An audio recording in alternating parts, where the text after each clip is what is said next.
What's going on, Chicago, and all the rest of you? And welcome to another edition of the Bear Minimum on the Four Star Chicago Sports Minimum. Podcast. I am your host, Brandon. Well, I'm Brandon, and next to me is the crafty Dustin Jones. Dustin, how you feeling tonight? What up? I'm feeling good. Feeling good. I'm barely awake, but I'm here and I'm ready to do this. The Barely Awake Podcast. hmm All right, guys. Yes, we want to dive right into it. We're going to get over the very little news after a really big week for the Chicago Bears. Very little trickled out today, right, Dustin? We did see the signing of Olamide? I don't know how you say. What is that guy's Olamide? I don't know. Olamide? Yeah, I think it's an I there, man.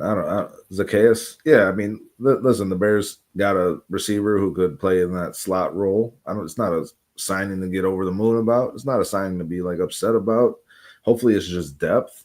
Hopefully, they're still looking for a slot receiver. I mean, Keenan Allen is as good as gone the way things are looking in terms of the cap the Bears have. So they need some depth in that receiver room, and they need some speed in that receiver room. So this guy brings that, and he's a veteran. So like, I'm cool with it. It's nothing I'm too excited about.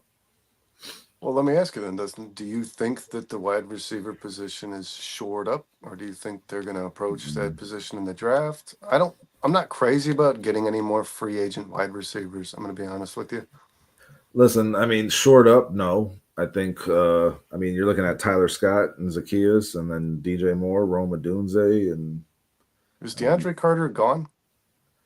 that's a good question. I believe so. I believe so. I don't know that he's. I think he I was think on it a was a one. 1 year deal. Yeah. So I mean, Uh, it's still pretty slim pickings there, and then in terms of the depth, so they're going to need to add some. I mean, in the draft, if you are able to accrue some more draft picks via a trade back, you got a little more to work with there. I don't know that receiver is going to be one of my prime targets, but if I get a little house money to play with, I'm definitely going to think about a middle round, late round receiver if I'm the Chicago Bears. They need more depth there, Brandon. I don't think Zacchaeus, if you put him between two really good receivers in Rome and DJ, maybe he shines a little bit. He seems to come up big in certain moments, and he can make a big play for you. So I mean, there's that. yeah, it's another yards after the catch guy. My only problem with Zacchaeus is he's like a less talented version of the guys that you already have on this roster. He's not a burner. He's not really special in any way, right? He doesn't excel at any facet of the game. He's just kind of reliable when you're in like Jaden Daniels was able to look to him when he was in trouble, especially at the end of last season. He had a couple of games where he had 5 receptions or more towards the end of that season. I think he had 15 receptions, 200 yards, 3 touchdowns in the final 3 weeks of the season when the Commanders were very much trying to get a higher seed. I think they were chasing the Eagles for the first seed in the East. So it's kind of a guy who can kind of disappear in your offense, but can be there when you need him, right? And he's a veteran at this juncture, right? He was undrafted free agent in 2019. He's been around for 5 years now, so he knows the league, guys. It never hurts to have veterans. So if you are going to approach this wide receiver position in the draft, it's good to have another guy who's been doing it for a while. I do still want to see the Bears draft a wide receiver. I love this class of wide receivers. Yeah, there's some good depth there, man. They should be looking. And I mean, obviously, it's going to come down to who's available when you're picking and what spots. But those first 3 to 5 picks, I mean, it's tough to go As, receiver as far as with the needs you Wikipedia, have. As far as Wikipedia and Pro Football Reference are concerned, DeAndre Carter is still an active player on the Bears. So I don't know. I don't know what his contract was. And they had Colin Johnson, who made an appearance here or there last year from the practice squad. I imagine he'll still be on the practice squad. But man, a little bit more news from today, guys. Jonah Jackson was given a 1 year extension to the deal that was already existing. The contract details are a little hairy, so I don't want to speak They too added much. 7 million guaranteed. We know that for sure for Yeah. his next season, where he had no guarantees. So the Bears could have cut ties after 1 year with the way it was when they traded for him, but now they've added this 1 year. There's 7 million guaranteed. I mean, the details are the details, but I don't know. It's not as specific as you would like it, but I would say that the fact that they're extending him at this point already, before he's even played a snap for him, shows that they expect him to get back in the form. That's what Ryan Poles and Ben Johnson expect to do this. They expect him to be a part of this offensive line for the next couple of years. So Yeah, he's 20 years old. He's not old by any measure. His health hasn't been the best, and there is some kind of injury clause in his contract, this extension, that I had a It says lot of trouble five understanding. million for injury. I don't know what for injury, like if you get injured or I don't know. But listen, the Bears expect him to be a part of his offensive line until he's at least 30 years old. And good for him. I mean, I like the trade and I like it a lot more now that, they've added Tooney and Dahlman. So I mean, like it makes sense if they have that core intact for the next couple of years to grow with Caleb Williams. I mean, I like it. You make the trade for the guy, then might as well lock him up, right? Yeah, and then in regards to, we'll stay on the same subject. Joe Tooney was asked about whether or not the Bears have discussed an extension with him. His response was very vague. It said, "I'm grateful to be here and I'm pumped to play. I'll let the business side handle itself," which is what a lot of players do, guys. They just defer this to their agents and to the GMs and let that kind of work out behind the scenes while they play football. So it's Well, not, I'm not Tooney's been through this discouraged. before. Tooney's Yeah, been through not this before. He it's knows not what's up. discouraging to hear. I would imagine Ryan Poles is talking to his agents, trying to get something done. I'll say this: if you added another year to Jonah Jackson, Tooney is going to get some kind of extension. He was the bigger get. I mean, he's obviously a little older, but this guy doesn't miss games. He has no signs of having health issues. So I mean, like this is another guy that they're probably going to extend, I would imagine, and that'll make sense. I don't think Tooney needs to worry about it. His play is going to speak for itself. So I Yeah, and think the Bears will want something done. if there's any frame of reference, you guys remember Montez Sweat, after being traded, was continuously asked about his contract extension. He just kept saying the same thing. I'll let those guys handle that stuff. Well, we all kind of knew at some juncture we were going to read he was getting a big deal, which he did, and I would And that imagine. extension happened pretty quickly for Montez Sweat. It was pretty Yeah, but quick from when the trade but there happened. was a few days where he just kept getting battered with those questions, where he kind of deferred every time. He already knew he was getting an extension when he was answering those questions, for When you knew sure. the Bears weren't trading a second round pick for a rental, for Exactly. half a Yeah, season rental. he knew that too. He had him by the balls. That's why he's getting paid 25 million a year and getting 5.5 sacks a season. Yeah, not in love with that contract. I'd rather give Mm. Tooney that money, to be honest. But yeah, I would imagine, guys, that this deal gets done. Tooney's going to be here for, I hope, till the day the guy retires, honestly. But I'm glad that you're is not about it. managing our cap, the Bears cap, Brandon. I'll just Montez Sweat's making 25 million. I'd rather you have 25 million a year, Joe Tooney. At Here, least you the can guys, take it. Sweat's getting it. at least the guys got something to show for it, man.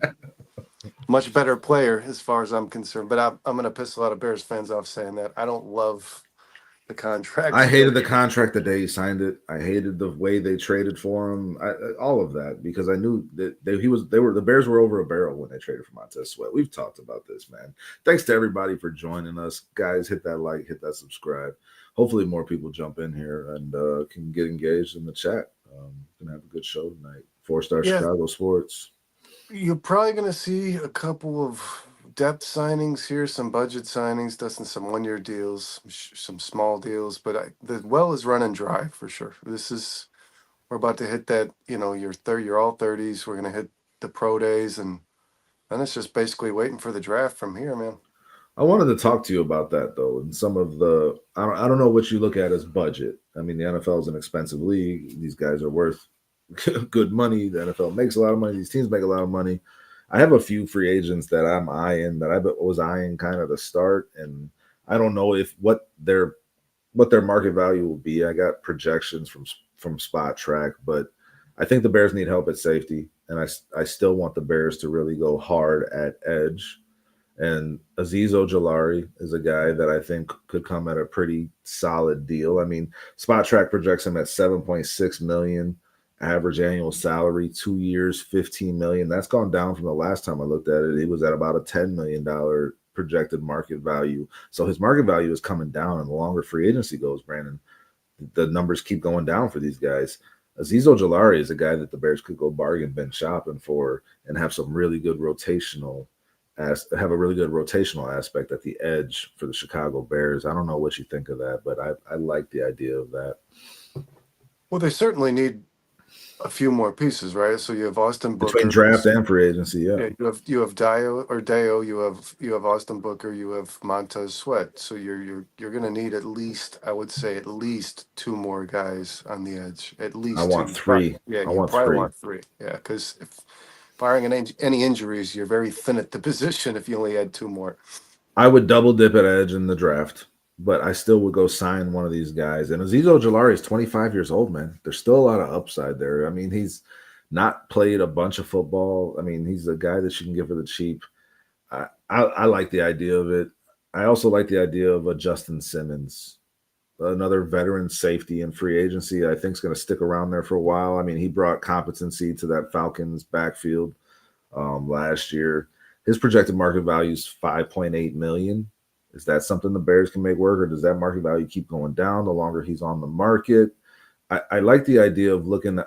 It's always fun to see after everybody's gone and all the chaos, and you start to kind of get it. You're like looking at that list of remaining free agents.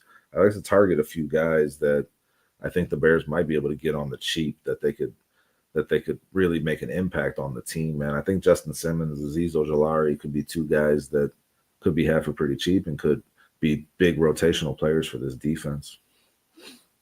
I expect the Bears to sign a few more free agents. I don't think Yeah. they're done yet. I mean, you've got a couple more weeks here. We're going to see those, the remaining free agents probably, like you said, Dustin, get scooped up by somebody. Poles isn't done yet. And this team still lacks depth. It does. No matter what way you spin it, we can feel great about how good a job we've done here, but we've really filled a lot of starting roster slots in free agency, right? The Bears have That's not generally added what you do, yeah. haven't added a whole ton of depth to this team, so I would expect some more signings, absolutely.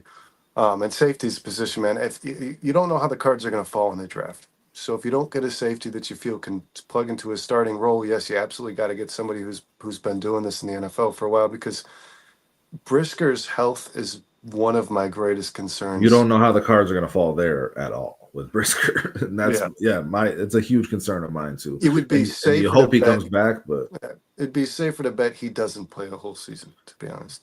yeah, the way he plays and with his concussion history and the potential for him to just not be able to play football at all ever again if he gets another one of these things. Like you have to protect yourself against that. You hope for the best, but you got to plan for the worst. And I think identifying one of these veteran safeties in free agency could be a way to go about that. I am 100% for drafting a safety if you can get it at the right value in this draft. But, it's like you said, there's no guarantees there. So some veteran help at the safety position would be a And the good thing. Bears, obviously not something that's going to be cracking the headlines, guys, but the Bears did re-sign Tarvarius Moore, who's a young safety, I believe they drafted. Wasn't that like a No, no. Well, maybe. Listen, I know they just pulled him off of some other team last year. I think he played for the Niners was it on a for a period practice of time. squad? Because he's young, right? He's been in the Oh, he's league a few 28. years. Yeah, he's He's been in the league 28. a few years. But I mean, Tarvarius Moore is not the answer. I don't think Elijah Hicks is the answer. That's what I'm saying. Like if Elijah Hicks becomes your starting safety for a good portion of the season again, you could find yourself in some trouble. So having some veteran insurance there, I think might be more prudent, honestly, than having another rookie safety in that role. The rookie safety, I don't know how much they're going to impact you this year. And if we're talking about the moves that the Bears are making to be competitive this year, then you kind of got to find that same insurance in your defensive backfield that you're looking for in your offensive line and these other areas. A lot of signs are pointing to the Bears expecting to compete this year. And I think that that's a place, if you feel that way, that's a place you got to shore up that safety position, the depth. Well, yeah, and I was just going to say, man, winning teams, championship winning organizations are deep at every position on their roster, right? I mean, we saw the Eagles do it when somebody's A, not doing the job like Huff, or B, gets injured. You've got guys that can fill in, and it doesn't affect the overall success of your team, right? Yeah, man, it remains to be seen. But look, like I said, I was just eyeing a few of these free agents, hoping they stick around for a little while in free agency, and so that their price just is going to keep going down, and then maybe the Bears can get. You want to get those guys that you're able to get on the cheap, and then they overperform that contract. That's how winning teams, find gems in free agency, and that impacts your roster in a very major way. So I'm hoping for a diamond in the rough situation for the Bears in free agency, maybe a couple more decent swings just to add some of that depth you're talking about.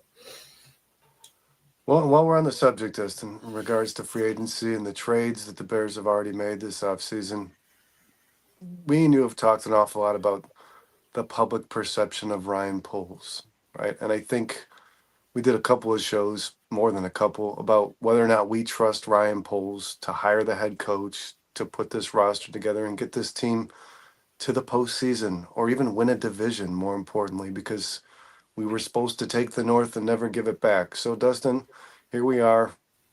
It's mid March. Free agencies, the craze is kind of dwindling down, but how do you feel about what Ryan Poles has done thus far? If you had to give him a letter grade, what would it be? And do you think that the Chicago Bears fan base feels a little more confident or trusts Ryan Poles a little more than they did only a couple weeks ago? Honestly, What up, Purple Jesus? what's I going on, man? uh, I mean those Vikings, man. You should feel pretty good about the free agency the Vikings are having. I mean it's impressive what they've been able to pull off, and it's impressive what Poles has been able to pull off, Brandon. And I mean when I think about it, it's like you just asked those questions. Do we trust him to hire the head coach? Do we trust him to hit in free agency? Do we trust him to do these things? And like he's been doing this job under a microscope, hot seat, no doubt, for Ryan Poles. He knows it, and that's a lot of pressure. And honestly, he's aced every step of this so far, from my perspective. The hiring of Ben Johnson was an A. He was able to attract the best coaching candidate on the market in most people's eyes, to the Chicago Bears. He pulled that off, and now he didn't wait for free agency. Like, listen, I'll say this, Lefty, for your purple guys up north. They paid a lot of money for Will Fries or Will Freeze, however you want to say his name, however he wants you to say his name. I don't know, but they paid a lot of money for him. I think it was 5 years, 88 million. I mean, Ryan Poles saw that coming. He was the second best guard on the open market, and Trey Smith was the first until he got pulled off. So then Poles got ahead of that. He traded for these guards, starting caliber guards, Pro Bowl guard and Tooney, and didn't have to get into a bidding war with anybody for these guys, and really saw that the market was going to be way too high, higher than he wanted to go for these guys, and found a different way to get it done. So I mean that was impressive too, man.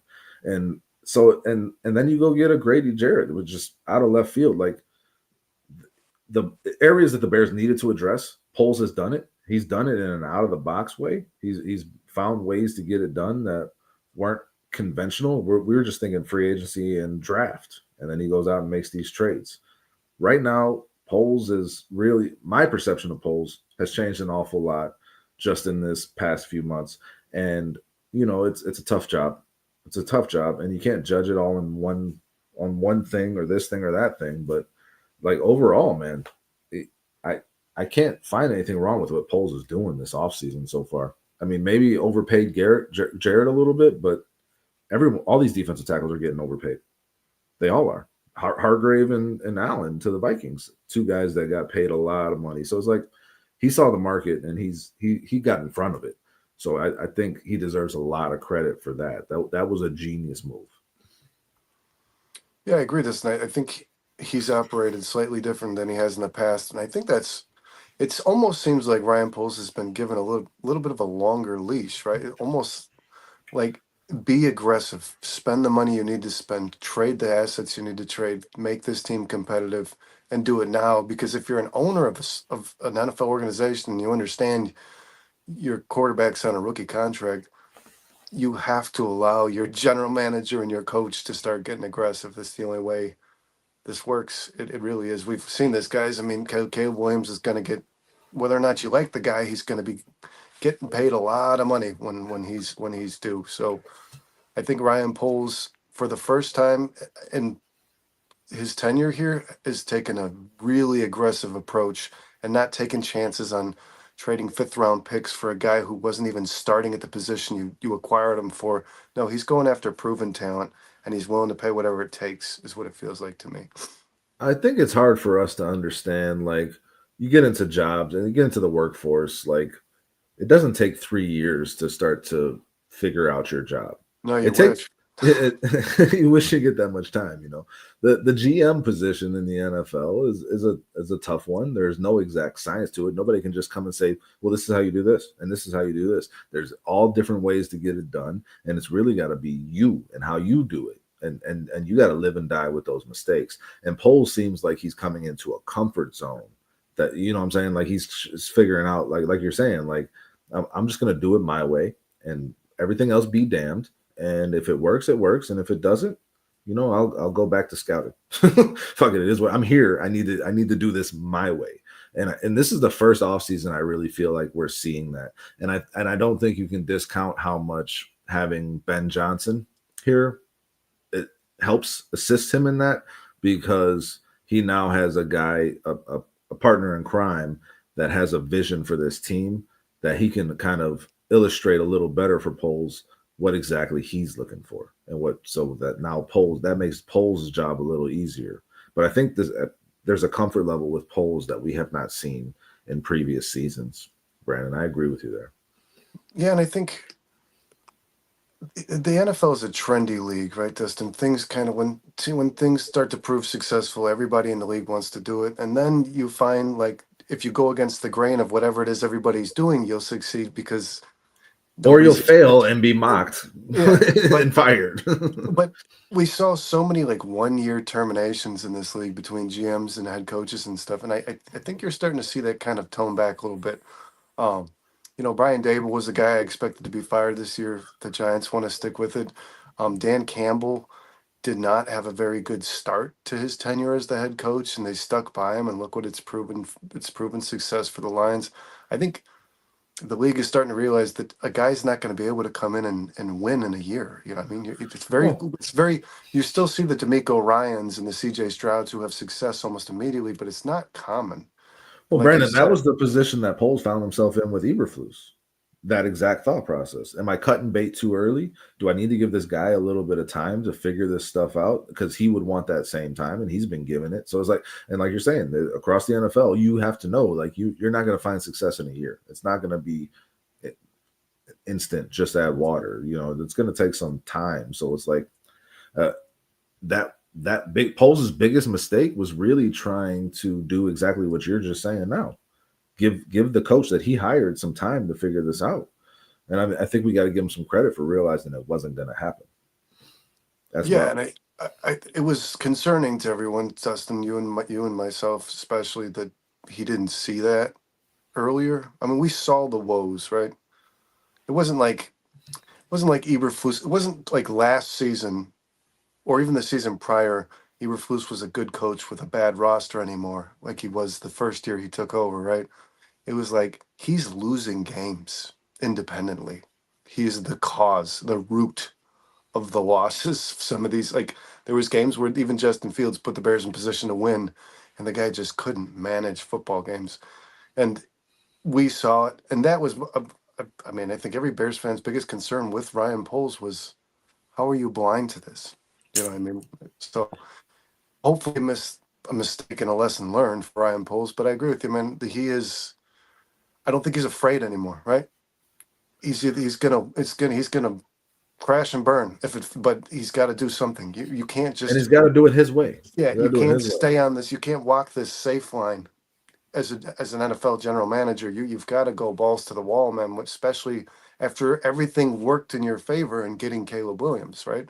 That kind of just, I mean, he made some moves to make that happen for sure, but it kind of just fell into his lap, and now Fortune it's, favors the bold, Brandon, and he was yeah, very bold in trading a number one pick when, you know, he that was smart too, man. And listen, Fields wasn't the guy, and I didn't think he was, but he gave himself another year to really make sure Fields was or wasn't the guy, and then got himself back in position to be able to get in the quarterback market in that next draft. That was a bold move.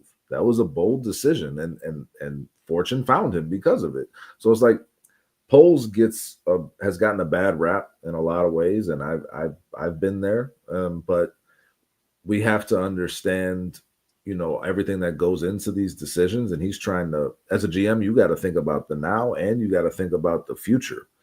Poles has put this team in a position to be able to make trades like this, to be able to add players in free agency like this with the cap that he's kept available, but not overspending on guys that we might have wanted in free agency. Whether or not you agree with it or not, the results are showing right now. And I think he And deserves credit for that. And I think that the perception on him should be much brighter than it was just a few months ago. And I believe this, guys. There's no merit. This is just speculative for me, but I believe Ryan Poles was seeing a change in the Chicago Bears, the organization, because this team forever, Dustin, has done this. They've taken too long to make decisions that we all see as fans need to be made. I thought Nate Davis should have been cut long before he was. We knew the Velus Jones project wasn't going to work. Matt Eberflus, head coach of the Chicago Bears, was never going to be fired midseason.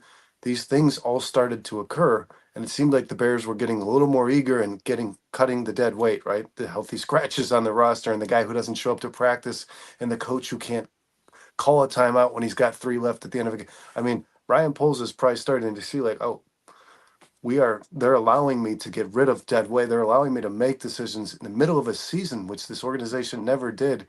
Does that mean Ryan Poles' job becomes a little more at risk? You know what I mean? So he's got to get it. He's got to get something going now.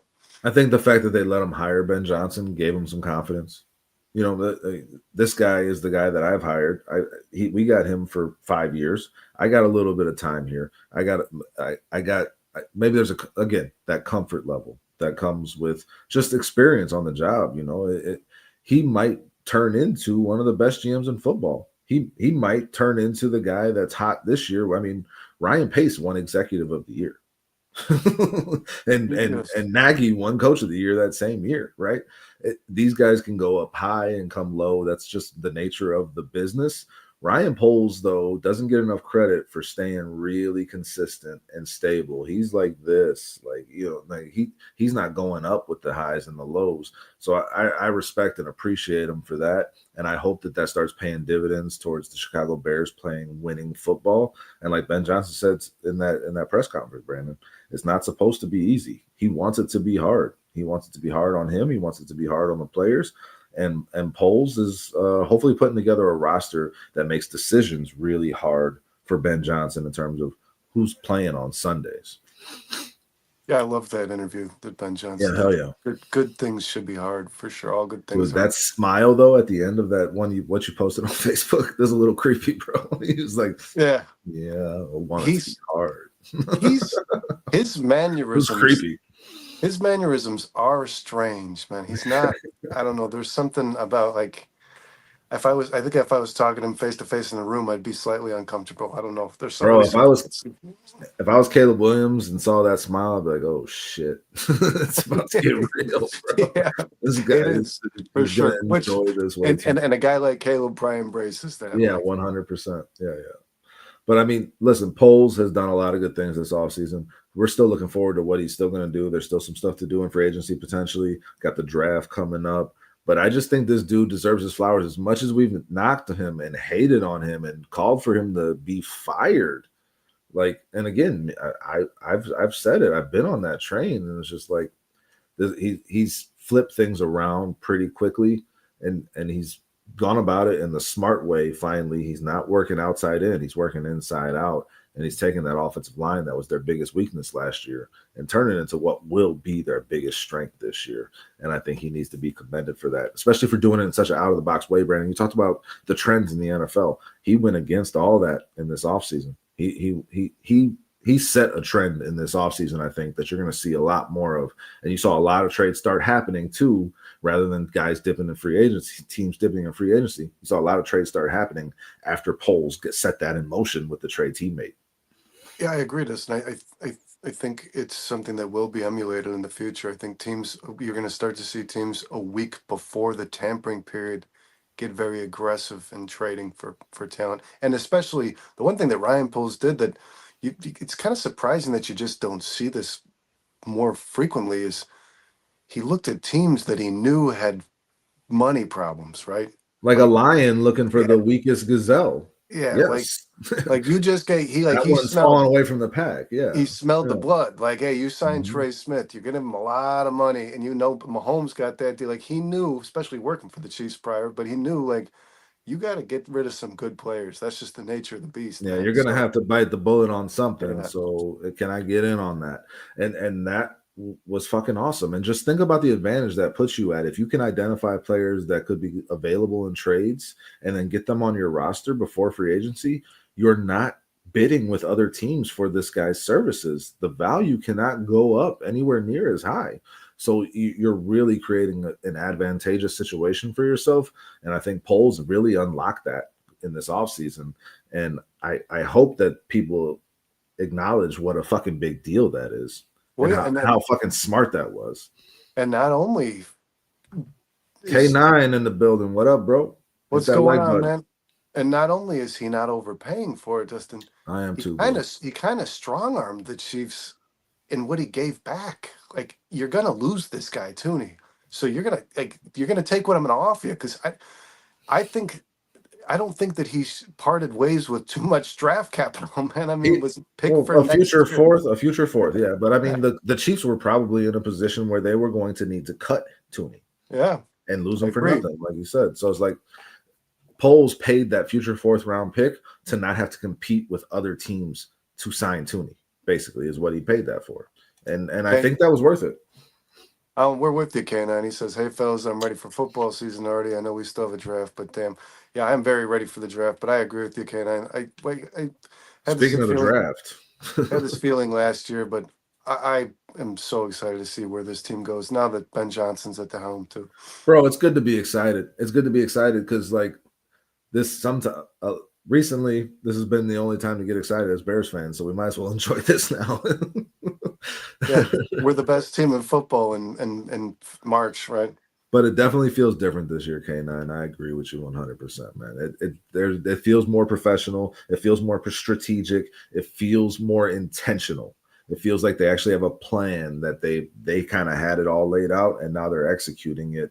Whether the pieces were a little different than what they imagined, they found ways to get this done. So, Well, and last year, no matter how excited you got, you had that looming thought that like Matty Eberflus is still running this thing, and now it's a whole new feeling, right? Because Ben Johnson is somebody to have faith in, man. I mean, it's somebody to have.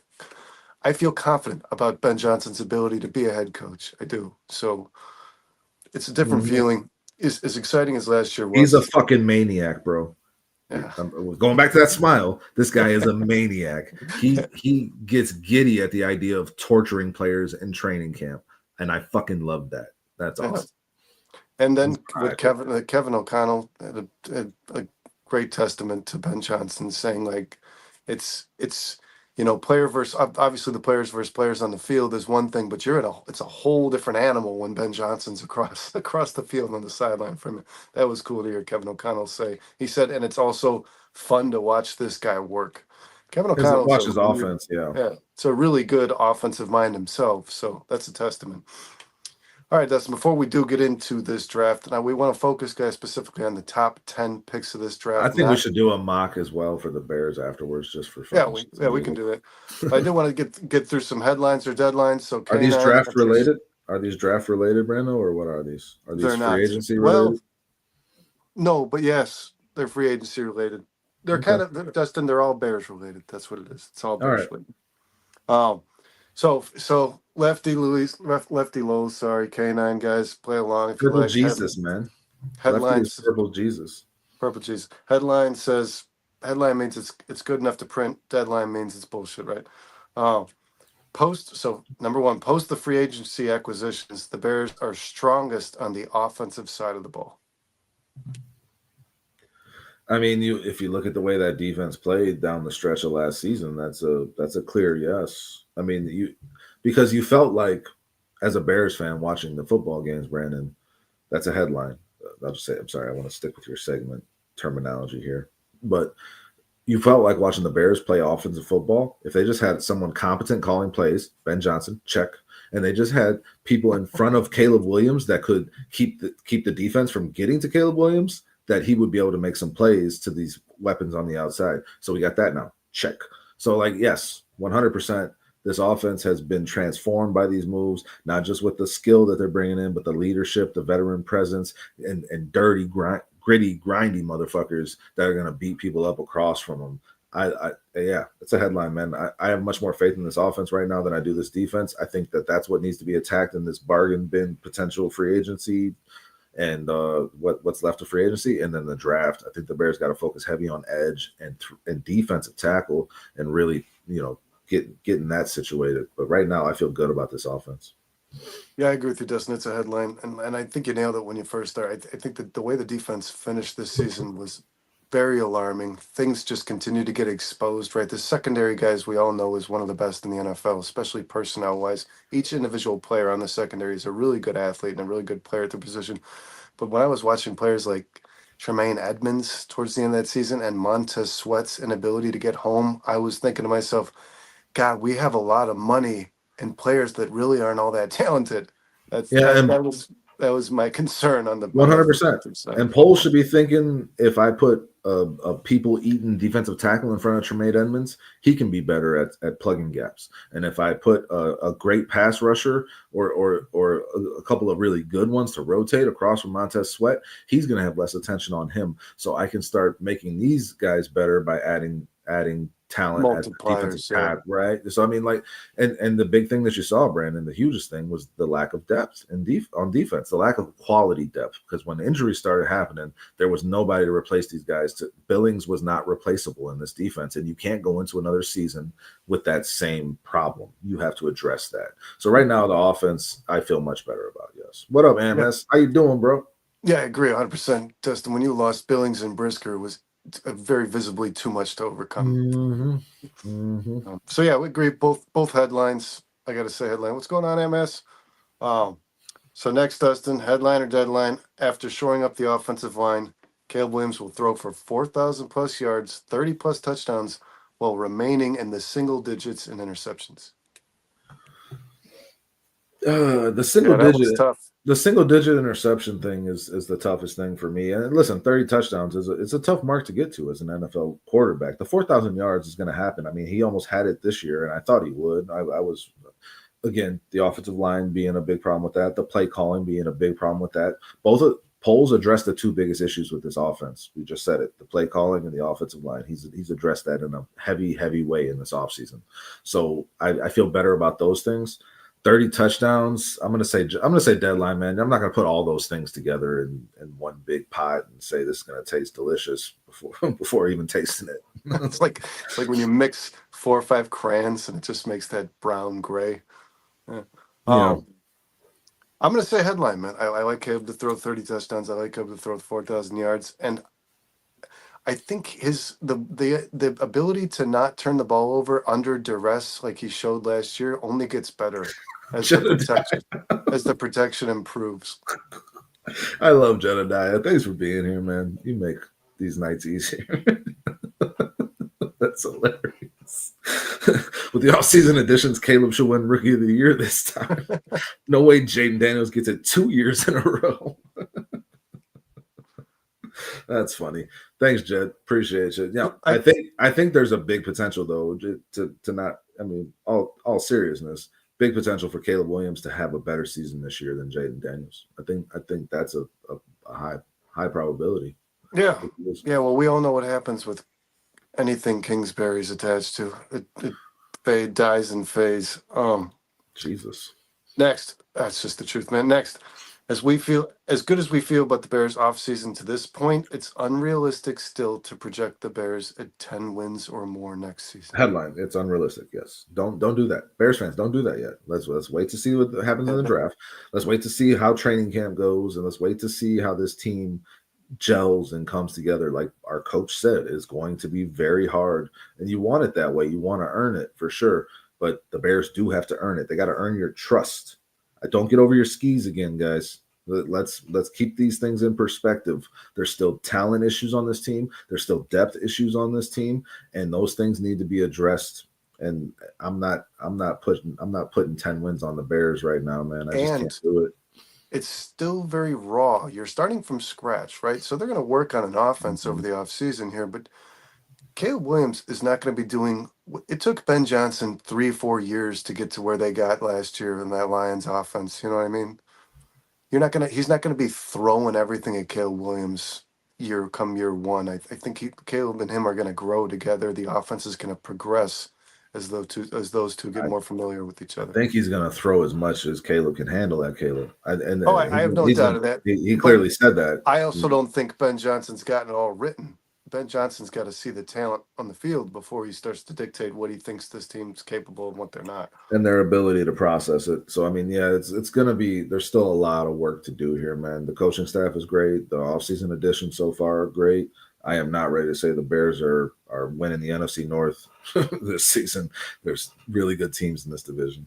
I just tweeted a Norm Macdonald joke. Got to give him credit. Good Tweaked. to be here. Yeah. Or Yeah, tweeted it. he took the Norm McDonald joke and switched it around a little bit. But yeah, it's hilarious. Love me some Real Norm quick, McDonald.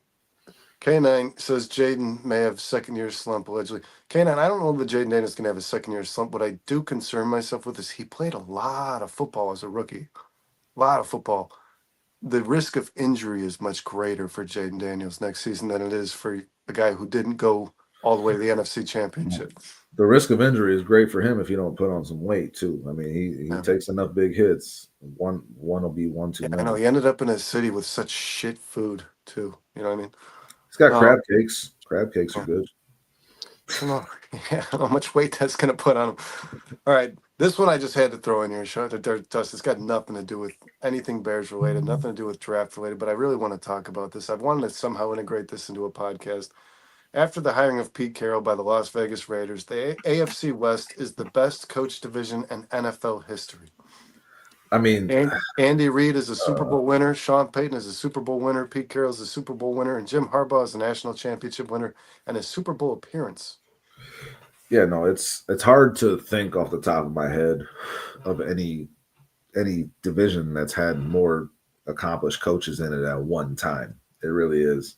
I mean, I could say headline right now because I can't think of one. If somebody knows of one, there's been good coaches in the NFL, competing against each other, but I don't think to that level, man. And I think the Raiders are gonna surprise some people this year. I mean, obviously I think they're going to you get Geno Smith.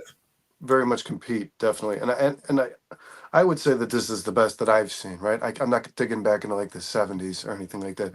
In my lifetime, I think this is the best that I've ever seen, and In my lifetime for sure. especially when it comes to reputation. Right, what these guys have achieved already. Not just reputation, accolades. Accolades. Sorry, Yeah. it's comparable to none, really. To have 4 potential Hall of Fame, they are. They're all Hall of Fame coaches, right? Mhm. Every one of these guys is a Hall of Fame. Yes, 100%.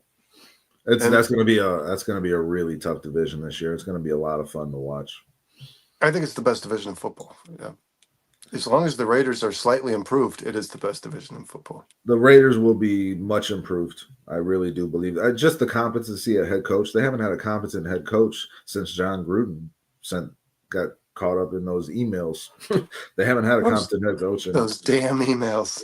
Yeah, you got to be careful with those emails. For those of you out there who work any kind of administrative job or clerical job, don't put on record the prejudiced things you say. Just keep those in your head. It's advice from the Bear Minimum guy. Yes. No, you say that by the water cooler. You know what I mean? Don't share that. Don't share that via digital. Yeah. Don't put it in writing. Yeah. And you guys are going to be racist or sexist. Do it when you're standing next to somebody. All right. Jed, I believe in Harbaugh an awful lot. Don't be racist, guys. That was a joke. Can Harbaugh break the curse for them? I believe in Harbaugh an awful lot. I really do. Break the curse for the Chargers? Yeah, well, they're always like there. Schottenheimer and Rivers was never good enough to win. Yeah, they're always there, and then they break their fans' hearts. I mean, if there's a guy that can do it, it's Harbaugh. This guy is a fucking professional, and he's really good at his job. And you saw the results. I picked them to be a playoff team, and they were. And I picked it solely on the strength of Jim Harbaugh because they lost a lot of roster talent last year and still managed to make the playoffs. So it'll get better for them this year, I think. And they added Najee Harris, but what I really like about what the Chargers have done this offseason is not force themselves to pay people they shouldn't. Joey Bosa's not a guy I'd be bringing back around, and Josh Palmer, what a bust. I don't know why that guy like such Yeah, big news that guy got signed anywhere. he's just getting paid on potential. I mean, Yeah. how many He's years can you getting have paid potential because for? Josh Allen's good. That's why Yeah. that guy's getting paid. All right, Dustin, we will now work our way into what I wanted to do, and I don't know how many guys you keep One watching sec. these. I got some draft hot takes I want to throw at you. If we're gonna go into some draft stuff, I just want to throw a couple things out there before we get into this because some of it's about the players that we're gonna be talking about in this Okay. top 10. Dustin's So hot takes. Let's throw it at me, man. listen, you can tell me I'm high, or you can ask if you can have some. I like the hot takes name because like hot cakes, I love pancakes. But Hot go takes ahead. is just so all over, it's so everywhere. Everyone's got hot So takes. I tell you, you're high or what? Or you're sober? I'm just, Which is better? no, you can ask if I can I have some of Uh, that. yeah. Pass it. Listen, man, here. Puff or pass. I think let me just throw it out there because it'll be some good talking points. I think Shador Sanders is going to be a better NFL quarterback than Cam Ward. No, Shador Sanders seems to keep falling. He's got the stigma of his dad, and he's overhyped and he's overconfident. The guy is a really accurate passer in the short to mid of the football field. He's great at timing passes. He's mobile and good in the pocket. He's got some decent pocket awareness, man. If he ends up in the right team, like a West Coast style offense, I think this guy can be a solid pro. I don't know if he's going to light the world on fire, but I don't think Cam Ward is either, to be honest. I think Shador Sanders is the best quarterback in this draft, and I think someone who gets him might end up with a pleasant surprise. When he's not by any measure like underranked. I mean, I think he's ranked right now like the 18th best player in the draft. So I mean, they have him as the second best quarterback. But Well, the I'm rankings vary from who's I'm ranking the I'm gonna person. say I'm gonna stand pretty firm on what I've said from the get go. I think Cam Ward is an NFL ready quarterback. I think Shador Sanders is not a guy you plug and play week one. That's I think if you do, it might actually hurt his development. I would love Sanders. I think in the long run, Sanders will be a good quarterback, a very good quarterback. Actually, I do. I think Okay, he's going to be a very exciting quarterback to watch if you're a fan for sure. I don't think that he's a week one starter. I really don't. that's why I think like for the Giants, if Shador Sanders were to fall to 3, which is there's potential for that, the Giants sign a guy like Russell Wilson and then draft Sanders. Yeah, the You give bridge. Yeah, Yeah, exactly. You get that year of development on the bench behind a veteran and Russell Wilson, and Russell Wilson maintains some competency for your offense in the meantime. I think that's a much smarter play for the Giants than trading all of their draft capital to move up to take Cam Ward. I don't think there's a huge difference between Cam Ward and Shador Sanders one way or the other. So I think like why not just sit pat and take the guy at 3 and sign a vet. Don't give up more draft capital because they got a lot of holes to fill too. So, just something I've been thinking about. I Uh, think those two quarterbacks are the only two that I like in this draft. well, that leads me to my next one. Will Howard is going to be a starting quarterback in the NFL for 10 years. Hmm. You wanted some of what I was smoking on the last one, but this one, He's yeah, man, and I liked Will Howard at Kansas State, and I loved the transfer. To be honest, when he went to Ohio State, who actually just won a championship, he was kind of lackluster to me, man. I don't know. He didn't he made that the plays when they needed to be made, man. that He team was just, very talented. He did, mhm. and he's got the size, man. The kid is huge. He's huge. He's like 6'5", six, 220 or six, something. yeah, yeah. He's a big He's a boy. big guy. He's got a So big arm too. He's he got a could really big arm. he's certainly the type of player that should succeed in the NFL. But again, what's your perspective? Does that he's like a day one starter? This is a guy who needs to No, mold. not a day. No, Got like to cook a a little bit. Kirk Cousins coming out of Michigan State. Think that type of they drafted in the same draft as Robert Griffin, and I said in that draft, Kirk Cousins was going to end up being the starter for that Redskins team when they drafted him You because, did.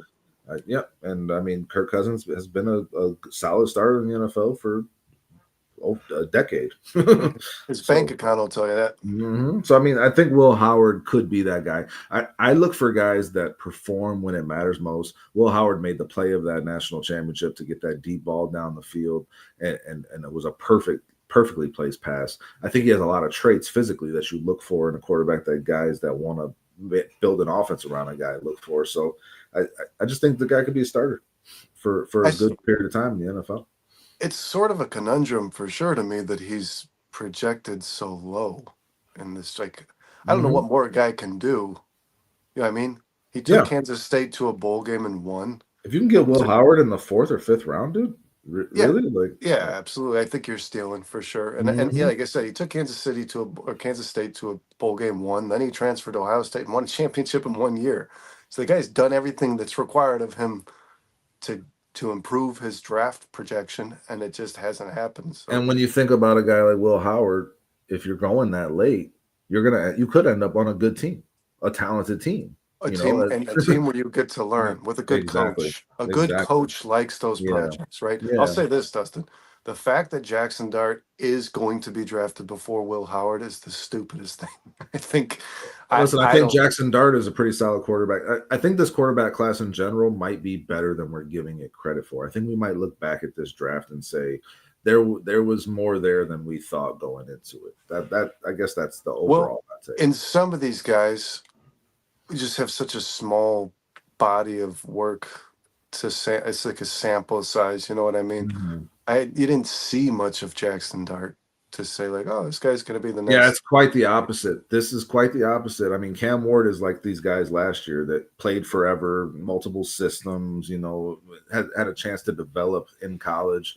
Like we saw a lot of that come out of that draft last year, and those guys seem to have an easier transition. Jaden Daniels, Bo Nix had an easier transition into the NFL. I don't think you really have that guy besides Cam Ward in this draft. So that's why he is the most NFL ready. I agree with you there. One other one that I keep. What do you got? Also, Giants would feel like an ironic name if they start Yeah. Russell Wilson. And The cheap shot, Jedediah. what about this one, Brandon? Shamar Stewart is going to be the best edge drafted in this draft. Like Carter is a specimen, man. So is Stewart. So Yeah, is Stewart. I think Abdul Carter is on his own tier of talent from the rest of the players. I think Travis Hunter and Abdul Carter are on their own tier. I think those two guys are far and away more talented than the rest of the people, the rest of the players in this draft. Shamar Stewart, though, is certainly helping his stock for I sure. I did not expect him to show out the way he did at the combine. I He did. is he is a monster. I think we're going to see, like, if you want to compare it to last year's draft, it was Dallas Turner and Jared Verse. And they both went in the middle of the first. But Jared Verse is a guy I like better than Dallas Turner. I think Abdul Carter is like the Dallas Turner. And I think Shamar Stewart is like the Yeah, Jared Verse, a that traditional comparison. 4-3 Yeah, defensive end that's going to generate pressure. I mean, Dallas Turner is more of like you saw him in a lot of rotation last year. I mean, Abdul Carter is compared to Micah Parsons in terms of yeah. his draft projection. That's what I've often Mhm. compared him to. Yeah. Yeah. So I mean, like, obviously the upside is pretty damn high with Abdul Carter, and I don't know if I actually believe this. I'm just kind of saying it because it's something I thought about. Like, I think Shamar Stewart's going to be a fucking beast really early on in the end, like a rookie season, like Jared Verse, where he stands out big time. And that's saying a lot, Dustin, because this is a very, very, very strong class of edge rushers. We know that, right? So if he is the best in this class, he's going to be one hell of a football player. That's for damn sure. Yeah, 100%, man. Yeah, 100%. the only hot take I'd say in regards to the draft that I have is I think Matthew Golden is going to be that guy that's just kind of selected out of nowhere. That you people are like, yeah, he's helped his stock. He can jump into the bottom of the first round, and he's going to be taken like 14th. I think that Hmm. he he is a freak, man. He is a Makes me freak. wonder what makes the most sense for him in terms of where he would fall. I mean, dude, his 40 time was crazy, and he was the best receiver on that Texas team last year. Clearly, let me share the screen. Let's just look at this real quick, just because you brought that up. Um, Matthew Golden. Where does that make sense for him? The Colts, no. The Falcons, no. Maybe the Cardinals. If you're talking about a sneaky team that they just drafted Marvin Harrison and they need that speedster to go with it, Cardinals make a little sense, I would say. Yeah, I don't. and I guess if he were to be taken high, man, it would have to be a team where you don't even expect them to be targeting a wide receiver, and then all of a sudden he's selected, and you're like, okay, that kind of threw everybody else off. Yeah, so right now they're saying Foster, what up, brother? he's potentially a first round pick. I believe that he'll go in the middle of the first round. Yeah, I can't get with you on that, bro. I don't see that happening, but I think he's going to be a good player in the NFL for sure. I think he's going to be a phenomenal player in the NFL. I think he's going to be a monster in the NFL. I think he's going to be a very, very hard player to defend. Who in this projected top 10, Brandon, do you think is going to be a bust?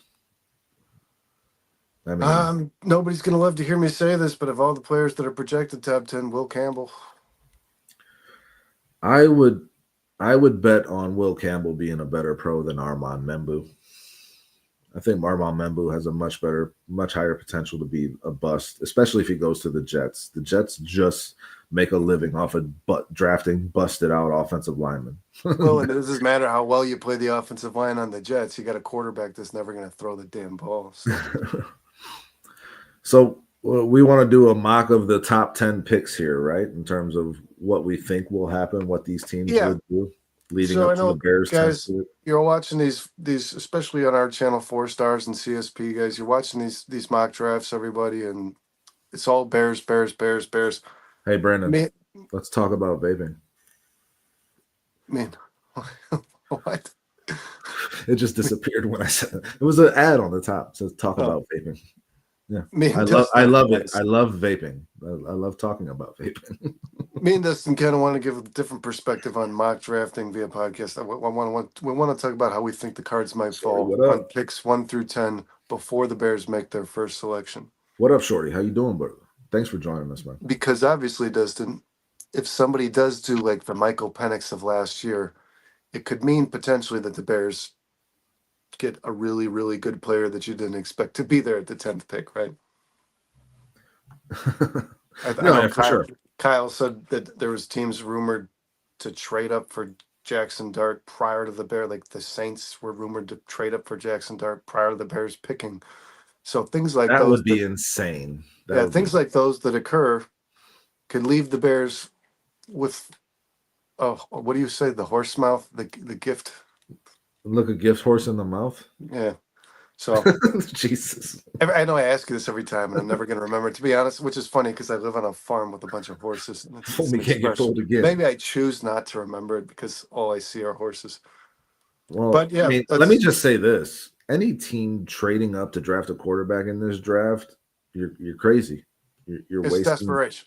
You're wasting. And listen, desperation makes people do dumb shit, but like stand pat and take the best talent available. I think in this draft specifically, I'm not trading up for Shador Sanders or Cam Ward. I'm just not. I'm definitely not trading up for Jackson Dart. Oh man, Jedediah just hit us with a really tough challenge here. Who can you guys 100% guarantee the Bears will draft? I'm on DraftKings. God, that's rough. I don't like suggesting. I can 100% guarantee the Bears will draft the guy who is taken 10th. Yeah, they're taking a player. I can't even do that. Actually, yeah. I think they might trade back. Yeah. Jesus, Dustin. Jedediah, I don't like suggesting how people should spend their money. If there's a player that I wouldn't be very shocked that the Bears take, and I felt pretty strongly they will if he's there, it's Calvin Banks. I think so too, man. I like Calvin Banks a lot. Jed says you shouldn't call your wife a horse. Oh, Jesus. She probably wouldn't mind. Yeah, and MS is a good point. If they do, if a third team to take a third quarterback were to trade up into the top 10 ahead of the Bears to take one of these quarterbacks, thanks a lot, because that pushes another guy who's a talented player at another position back towards the Bears. That's a good way to look at it. So did not mean. So number one, the Tennessee Titans, Brandon. I'm 100% of the mind that they need to draft a quarterback. I know they keep talking about trading back. I don't know. I believe there's a lot of posturing. I know there's a lot of posturing in the NFL draft leading up to it and even during it. I think the Titans are in a position where they were dumb enough to think Will Levis would be the answer, and I fucking knew he wouldn't be. And he showed his true colors, and they are in a world of hurt if they don't take an opportunity to draft a quarterback at number one, man. That's what I think when it comes to the Titans. Okay, so let's go with this model. They're not going to trade back. The Titans are going to stay firm, stay strong at number one. Would have them selecting Cam Ward. I 100% would have them selecting Cam Ward. Cam Ward is the overall consensus number one quarterback in this draft. Again, I think Shador Sanders could end up being a better pro than him, but I think the Titans would take Cam Ward, and I think they would be smart to do that, man, because you cannot go into another season with Will Levis. The one curveball I will throw out here, Brandon, is that I think Tennessee and Nashville, just given like the way the country's going now and everybody migrating to Austin, Tennessee, these places, that's a perfect place for Aaron Rodgers to want to live. That's all I just keep thinking about. Like Aaron Rodgers would love it living in Nashville, Tennessee. Like so much more. He's not a guy that should be in New York. Aaron Rodgers is not that guy. He spent his whole career in Green Bay. I mean, New York did not suit him well, and I think that showed. So if the Titans were to make a bid for Aaron Rodgers, that would change this an awful lot. Nobody's really talking about it. I just think Titans is a sneaky spot for Aaron Rodgers to end up. But if I was drafting here without that happening, I'm going Cam Ward for sure. So is that what we're doing? Yeah, let's do it. Real quick. K9 says off topic, 4 straight win for the Bulls. Yeah, stop it. Stop it, K9. Stop it, Bulls. Bulls. Stop doing winning. that. Stop winning. Doing it. Stop winning games. We need Kobe White. the best pick Kobe possible. White needs to suffer. I'm doing air quotes if you're not watching. An injury for all the audio listeners. Like, we need to stop winning basketball games in this city right now, man. It's just we're in stalemate. Listen, man, I love Kobe White. Josh Giddey didn't even play tonight in the Bulls, but they were playing the Nets. So I mean, it's just like Kobe White has been on fire in the entire month of March, averaging 30 points a game. Yeah, listen, I love the Bulls, but I really don't want them to be winning basketball games right now. All right, Dustin. Adam Schefter reported that the Cleveland Browns will be selecting a quarterback. He said the name Cam Ward, so I believe that I'm guessing that he believes Abdul Carter will absolutely be going first to the Tennessee Titans. Mm-hmm. But without Cam Ward on the board, are we thinking the Browns trade back for a quarterback, or are you thinking they just take the best player available here? Let me ask you this question, Brandon. Who's the number one receiver for the Cleveland Browns? Well, did they trade Jerry Jeudy or require Jerry Jeudy? Oh, yeah, they acquired Jerry Jeudy. So Jerry Jeudy is your number one guy, and you're comfortable with that. He had a pretty solid season last year, had some big games for sure. I mean, he definitely proved a lot of people wrong that thought he was a bust. But is that your number one receiver, or is a guy like Travis Hunter, who they have listed at cornerback here, and I cannot help but think receiver would be a much better position for him, and he would be the number one receiver in this draft? Would it make sense for them to they don't like Shador Sanders. Cam Ward's off the board. They couldn't trade up. The best player available is Abdul Carter, but they just re-signed Myles Garrett to fucking an ungodly amount of money. So how do you invest more into that? Does Travis Hunter make sense? Can I like pitch that to you and you kind of agree with me, or is that a non-starter? Well, I think if I'm the Browns and I'm drafting Travis Hunter, I think I'm doing so at defensive back, to be honest with you. I would like him to play a little bit at wide receiver, but I would like to shore up that defense a little more because that's what that team is built on in their offenses. I mean, they have Newsome, they have Ward. They got cornerback depth, man. I don't know that they would be taking him to be a cornerback, to be honest. But who's throwing the ball to Travis Hunter? Question. Kenny Pickett. I don't, man. There's another side of every coin, Dustin. Is it benefit the Browns who just signed Myles Garrett to getting Abdul Carter and having maybe the best pass rush in the NFL from the outside? But then you're putting yourself in a position when Abdul Carter's contract comes up that you got to pay him like you just paid Garrett. Yeah, I mean that's Amos just said it. So yeah, you're kind of handcuffing yourself. You're doing what the Commanders did basically when they drafted all those defensive linemen that Montez Sweat, Chase Young. They had to trade up Jonathan Allen. And I'm blanking on the other Payne. So I mean, like you're going to have to pay all those guys, and you can't do that. So it's just a question that's up for debate in my mind. And so you think Travis Hunter is going to be a cornerback in the NFL? I think being a cornerback will help his draft stock, which will get him paid more. But once his first contract is due in the You want to NFL, be a he'd receiver. be a lot better at wide receiver. And I think that Travis Hunter is going to try to pull that off. Let me just say this right now. So you think he's going to start his career as a cornerback and then transition to wide receiver? I think that his agent's probably telling him you should enter this draft as a defensive back because you'd be the first one taken off the board. I think he's the best receiver in this draft too. I think That Travis I Hunter. disagree with. I heard you say that earlier. I Yeah. disagree with that. I do. I don't think his I don't think that his physical assets or most importantly his statistics were anywhere near what some of the other receivers in college football have been doing over the last few Well, years. you have to keep in mind he was playing both He's sides of the playing two football. positions, right? So Yeah. it's hard for us to dictate how good Travis Hunter is at either position. All right. Well, so I think we're down. So Travis Hunter to the Browns doesn't make sense to you. So we're not doing that. Abdul Carter, there's an inherent risk financially, but he is the best player on the board, and And he the makes Browns the Browns could make that one of the biggest strengths in the NFL. That he defensive line, makes that pass rush. one side of their ball, one side of the ball good on that team because they're not good. Okay, so Abdul Carter is the pick here for the Browns, or is it Shador Sanders? Do they take a quarterback after they just traded for Kenny Pickett? They got the No, Deshaun you Watson actually deal. no, you sold me on Shador Sanders going 3, man. I thought we were gonna jump right into don't that. To be don't honest. don't come on, man! Don't don't give it up before we Well, get we to it. can't pick him here because you sold me on that already. I'm saying Carter. I'm saying Carter does not make it Um, past 2. I will say this: the Browns are in cap hell because of their quarterback contract with Deshaun Watson, and the only way to really get out of it and have a chance to be competent on offense is to draft a quarterback. But maybe they could turn around later and draft Will Howard or something like that. So we're going Abdul Carter because we got to go Shador Sanders to the Giants.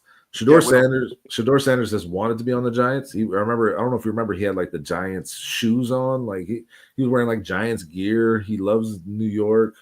Him and Dion are going to push for him to be in New York. It's the reality shows galore, and the Giants, like I said, could sign Russell Wilson and take Sanders and kind of work this out to where now Shane and Dable are buying themselves 3 more years of job security by having this plan in place. So I think it well, and makes a God lot of forbid sense. Shador Sanders does end up playing for the Giants as a rookie.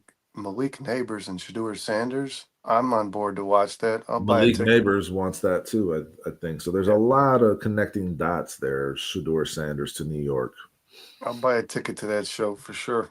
So the Giants in this scenario, in our mind, are going to sign a veteran quarterback, whether it be Russell Wilson or I don't think it's going to be Aaron Rodgers, but they're going to sign that veteran quarterback and they're going to draft Shador Sanders, who I do think will end up being a pretty solid NFL quarterback. I like Shador Sanders a lot better than a lot of people. So I'm we're with you, going. K9. I know how you feel.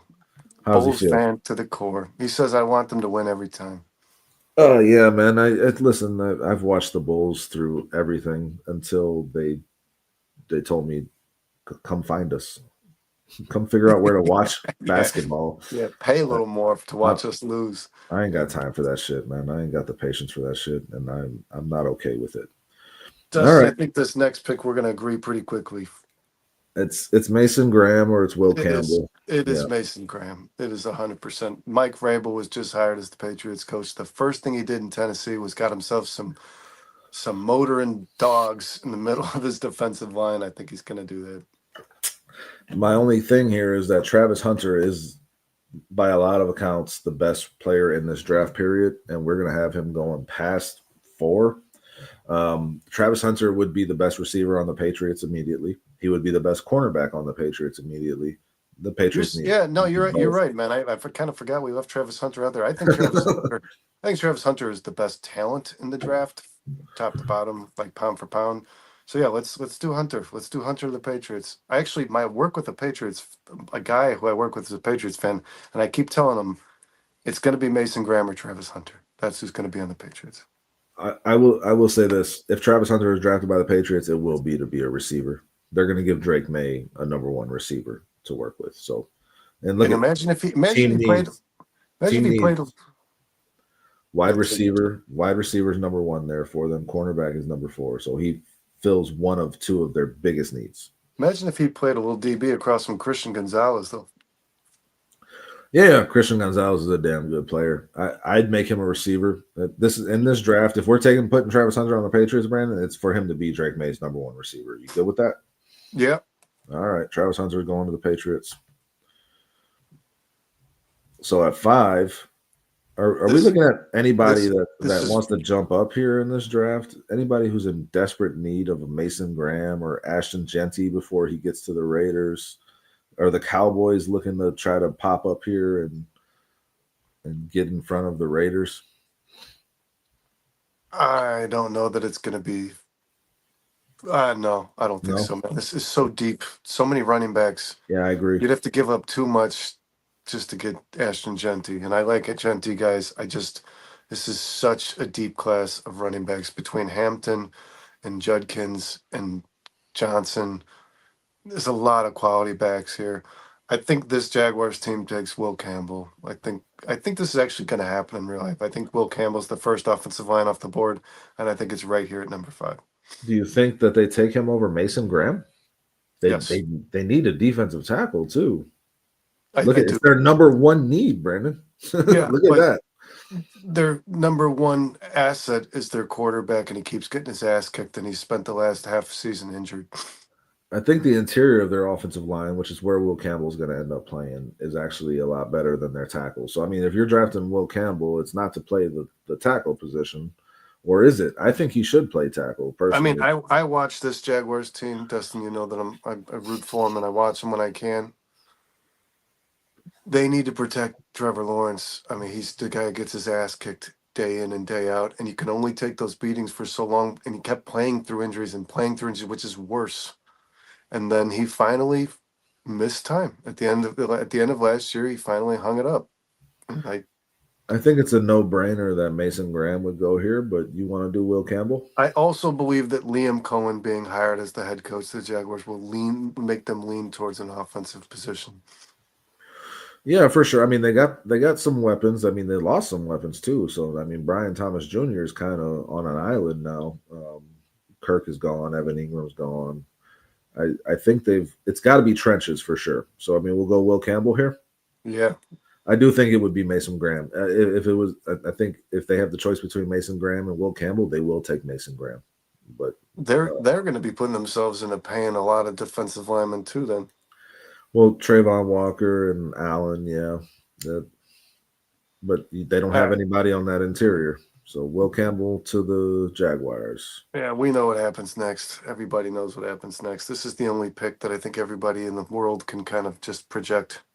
This is the worst running offense in the NFL, and when I say that, I mean by a far. Yeah, the scraps that they were throwing out there at the running back Oh position. my Everybody in fantasy God. football jumping on this guy, that guy, thinking they're going to have a Yeah. good game, and then nobody did. Yeah, it was bad for sure.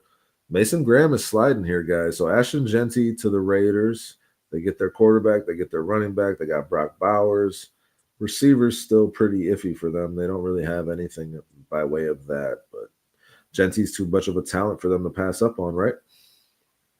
Yes, this and they just need it so desperately, man.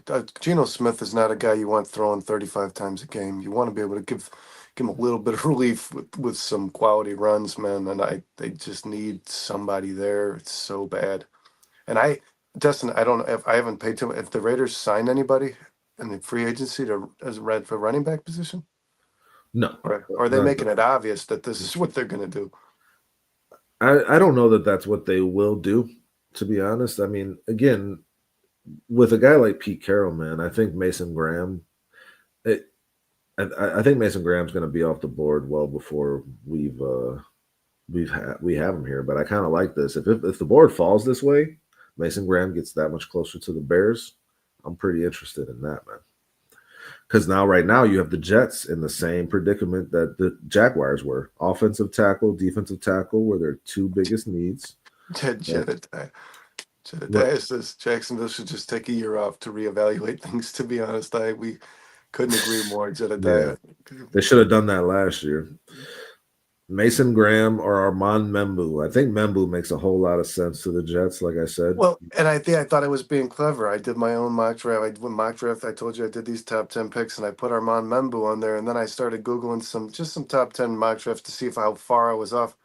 Every single person has Armand Membu going to the Jets. The Jets are in desperate need of a right tackle, and Membu is not a left tackle. He'll be a right tackle or he'll be a guard. So I mean, like, it makes sense for the Jets. We've been saying that for a little while, yeah. So Mason Graham continues to fall, and the Jets go Membu. They get the offensive lineman to protect who's their quarterback? Justin Fields. Yeah, that's right. I don't blame you for forgetting. All right, yeah, that's too good. We're doing that. That's too good to pass up on. I think they just drafted a busted offensive lineman and they got a busted quarterback. So that'll lead to a whole lot of Jetsy things happening. Oh, Captain Joe King says, be real with me. If JSM was in this draft, would you draft him over T-Mac? Absolutely not. No. I might. This is how I feel about Jackson Smith and Najigba. I think all of the first-round receivers from last year's draft were better than all of the receivers from the draft before it. That's what I think. I think Marvin Harrison, Malik Neighbors, Brian Thomas, clearly. Roman Doomsday were all better than all of those guys. That's how weak that class was. Lad McConkey might be better than Jackson Smith. I think he is. I think he will be. I think he might be already. I think he just scratched the surface. JSN just had a really good season too. I mean, he's not to be slept on, but I think Luther Burden's a better receiver than T-Mac. I think Luther. Joe King says he would draft. I don't know if it's what you're saying here, Joe. You would draft Jackson Smith and Najigba over Rome? I don't know where the JSN thing comes from. That's kind of out of left field there. We're not doing a Seahawks thing here. For the Panthers, man, I'm going to go ahead and T-Mac. For the T-Mac over Rome. The Panthers don't need Mason Graham, so we're getting really fucking lucky here as Bears fans, I think, because I have the Panthers taking an edge. It's going to be Shamar Stewart. It's Shamar Stewart all the way. I had Mikael Williams, which was another surprise because I didn't see this on any mock drafts. I just threw this in there as a surprise. Mikael Williams. The Panthers find a way, Dustin, to just do the dumbest things possible.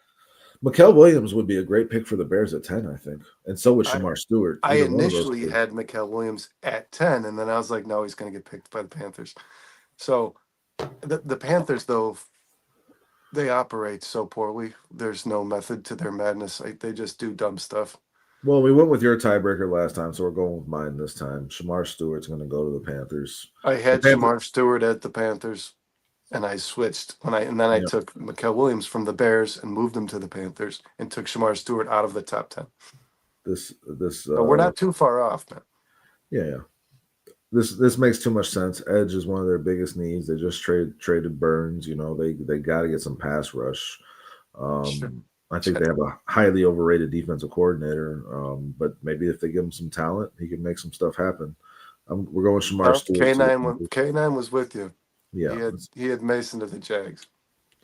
Yeah, no, that I think that will definitely happen. I don't think they'd go if the Bears wouldn't go Will Campbell over Mason Graham, then why would the Jaguars? I don't know.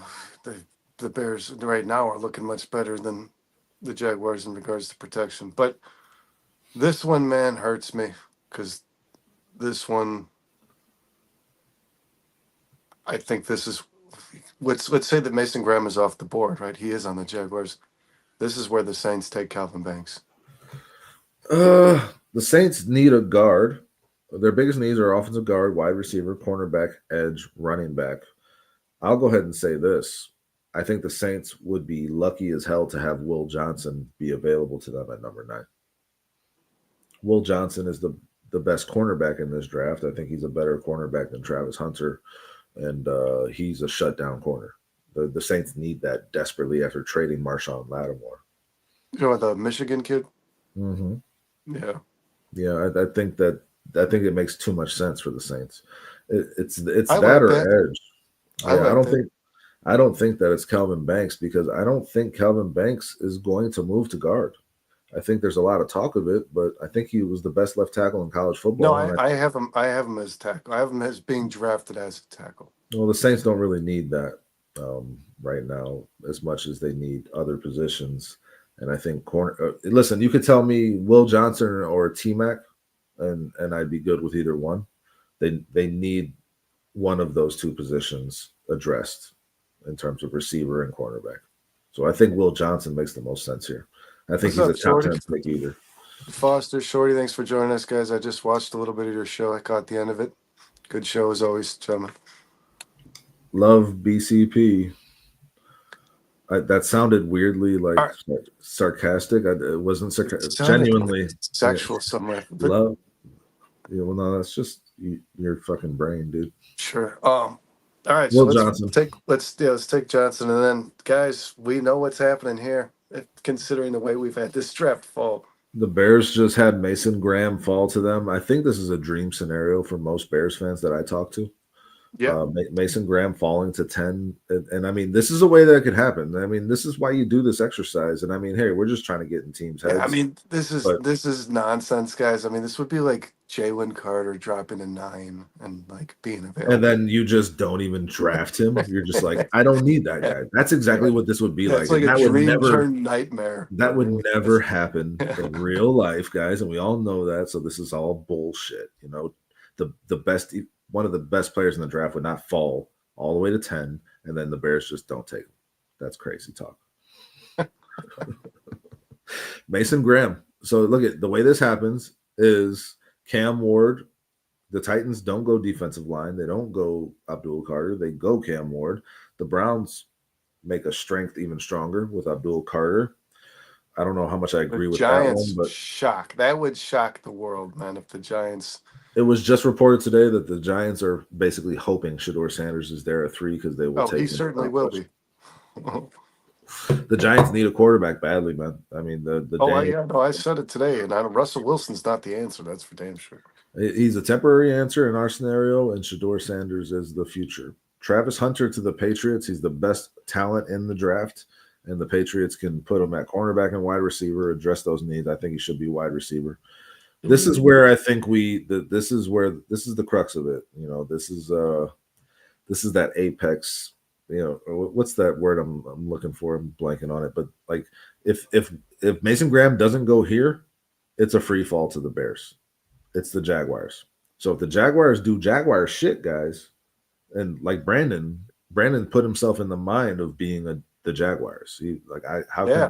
How can I be the most retarded possible? I'm gonna take Will Campbell over Mason Graham, and that's what enables Mason Graham to fall. I prefer behavior disorder. That's my initials. I just had to throw that in there for Kyle. That was very intentional. I know what it was for. Will Campbell over Mason Graham, and that makes all this possible because then the Raiders are going Genty. Yeah, so Mason Graham falls to 10, and the Bears select a punter. Shamar Stewart is a great edge for the Panthers to take. They don't need the defensive tackle. The Saints need a cornerback desperately. So Mason Graham falls to the Bears. How happy would we be with this if that's how that top 10 played out? I mean, we pretty much coerced it if that's how it happens. You guys saw it here first. I would be ecstatic because the Bears would be getting not just the best player at a position, but in my mind, a top 3 top 4 player on the board. I think he's a top 3 player in the draft. I mean, if you're talking just straight talent, I mean, it's Hunter, it's Carter, and it's Mason Graham. I would say Hunter, Carter, and Genty, but yeah, I see. Okay, yeah. I think I like the talent of Mason Graham better at his position. I mean, in terms of, like you said, what's available still at running back, and I think Quinshon Judkins is a better running back than Genty. So by that logic, I'd be taking Judkins number 10 if I wanted a running back, and I was going to take Genty. Now, I keep wanting to do a draft where I take Genty, but I just can't do it. I like him a lot. His highlights are fun to watch. Just because as exciting as it would be if the Bears took him, I'd also have this sense of why not just wait till the second damn round to get running back, man? A running back who could be on the same level. Shorty, my man. I said hi earlier, but Thanks so much for being here. Bear down, my friend. And Jed's on board with us as always. Listen, I didn't maneuver this board to where Mason Graham would fall. It just kind of is what happened. Again, I would have taken Graham at 5 to the Jaguars, and Brandon kind of made that happen. So if the Jaguars are stupid enough to let that happen, I think there's a very clear pathway for Graham to end up I at 10. I don't think Hunter falls to the Patriots, and I think Mason Graham is a Patriot. That's my mock draft had Mason Graham on the Patriots. Yeah, I mean, and that makes a lot of sense too, because Vrabel wants to build the trenches as well. But And that their all trenches are egregiously bad. oh dude, they just released David Andrews.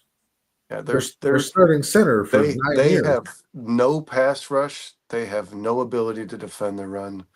They don't do anything well on defense. If they got Travis Hunter or Mason Graham, they'd be lucky to have him for sure. All right, man.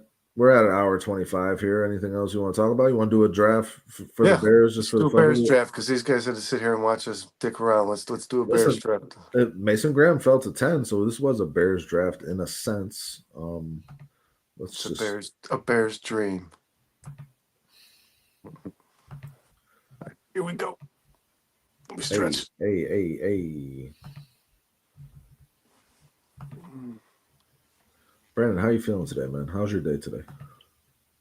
Yeah, it went pretty well. I actually had a really smooth day at work, man. Before I knew it, it was time to go home. Gotta love those. Hell yeah. You went home and looked your gift horse in the mouth. Yeah, I actually handled our new horse, the horse we brought in this weekend. So I got that out of the way. That can always be a little intimidating. Okay, so real quick, in this Bears mock draft we're doing, Abdul Carter went number 1. Cam Ward went 2 to the Browns. Travis Hunter to the Giants. And I like that too, man. I like putting, and again, as a receiver, Travis Hunter on the other side of Malik Neighbors. Get That Jed would be Dice count. what was that? Just want to say, how can I be the most restarted? He says is an all-time highlight for me. That's all we got here, man. Somebody should make a highlight reel of our show. Oh yeah. So Tetero McMillan went to the Patriots, huh? Yeah, wow, that's really high for him. He jumped up there. So the Patriots, Patriots must have been really high. Dude, we can talk about the trenches for sure, but they need a receiver just as badly as they need an offensive line. Oh, absolutely. Drake May's throwing the trash there. The Jaguars actually did something smart here. They got out of their Brandon brain and they went Will Johnson. That's a good pick. Genty to the Raiders. I guess that's just a given at this point. Mason Graham to the Jets. I don't see that happening. I really don't, but that's what happened here. Shamar Stewart have a monster defensive tackle. Yeah, Williams or whatever. Yeah, Quentin. He's still there. Yeah, he is. Shamar Stewart to the Panthers, as we said, and Shador Sanders. That's a surprise to the Saints. So right now on the board, man, I read a report that said the Saints would draft Jackson Dart at that pick, man. So if Shador Sanders is still there on the board, they probably would. Will Campbell's on the board for us. Armand Membu, Tyler Warren, Kelvin Banks, Mikel Williams, Tyler Booker, Jalen Walker, Starks, Matthew Golden, James Pierce. I like Warren or Williams. I like these trades. Oh, I haven't seen the trades. This one's okay. Houston's 25, 58, and 79. We're getting a lot of middle round picks there. We're moving back 15 spots, though. But I like this one. Chargers 22, 55, 86. We move back 12 spots. We get a second rounder and a third rounder to move back 12 spots, man. Let's do it. Yeah, there's no Mason Graham there, so we might as well just. Yeah, exactly. If Mason Graham was here, I would do it.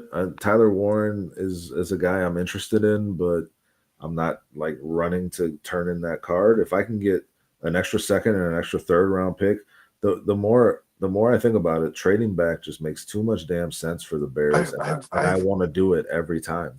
You know what? We flipped so hard on that, Brandon. I have personally. Well, there's a part of me though that if Ben Johnson, if they take Tyler Warren, something inside me is going to be very giddy. I think that guy is going to be a stud, man. I think the guy's going to be a stud, and I think Ben Johnson's Something of all the. inside me is gonna be very giddy. Jesus Christ, Dustin! Some fucking. What are you, an 18-year-old blonde Australian? Don't tell us. Don't tell us about your weekends. I No. think. I think if Ben Johnson's the Josh Giddey best. wants us all to forget about that, just so we all know. I brought it back to the light. Josh Giddey wants everyone to forget about that. Oh, was that a pedophile joke? I think you're really on it tonight, man. I think. It's all for I you, think. Kyle. Okay. I think that Ben Johnson would be the best person to acquire a Tyler Warren. Okay, but I'll say this: if you add these extra picks, that gives you Arroyo possibilities, who Ben Johnson would have a field day with as well, and that gives you Mason Taylor possibilities, who Ben Johnson would have a field day with as well. So yeah, I mean, they're compared to Gronk.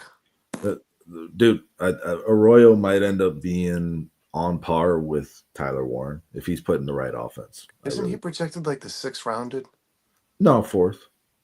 Yeah, Third, fourth. All right, we're gonna accept this trade though. We're not taking Tyler Warren. Last time we did that, our draft sucked. So what's that say? All right, we should take Warren. No, I don't know about any more trade backs here. We're gonna go ahead and reject these. Get out of here. So Jahdae Barron, that's a great cornerback. Siobhan Revel, cornerback's going fast. Tyler Warren went 14 to the Colts. Will Campbell went with our 10th pick. That's who the Chargers wanted. Now they got Campbell and Alt. Nice. They're building that offensive line. Harbaugh wants to build the trenches. All right. So the Bears here at 22, biggest needs in the simulator's mind are offensive tackle, safety, wide receiver, running back, linebacker. Edge is not on there, which is insane. I don't trust this website at all anymore. Well, no, it says you should vape. Let's talk about it. Jalon Walker, Derek Harmon, Imanwari, Josh Simmons, Colston Loveland, Nick Scourton. Jalon Walker is interesting, but I just don't like his size for this Bears defense. 6'1", 243. It doesn't make sense to me. Derek Harmon is, what do you think? Derek Harmon, Nick Imanwari, safety. He's the best safety in the draft. I mean, Starks won before. I'm pulling it up here because it's so fucking fine print, man. Pulling what up? Our display of this on my computer. Foster takes Campbell at 10 every time, he says. Jed says probably the real Harbaugh. Yeah, Harbaugh's just up at night doing these drafts for all these simulators. he controls the Chargers in every draft simulator. What do we get? What do you got? What do you have in ways of edge?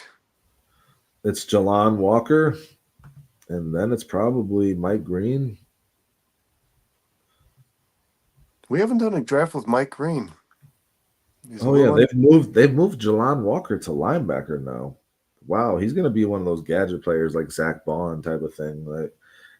That's an interesting tool to have in your defense, and Dennis Allen might have some fun with that, but I just don't think it makes sense. Nick Scourton's your top edge, Donovan Ezeraku, Mike Green, and Landon Jackson.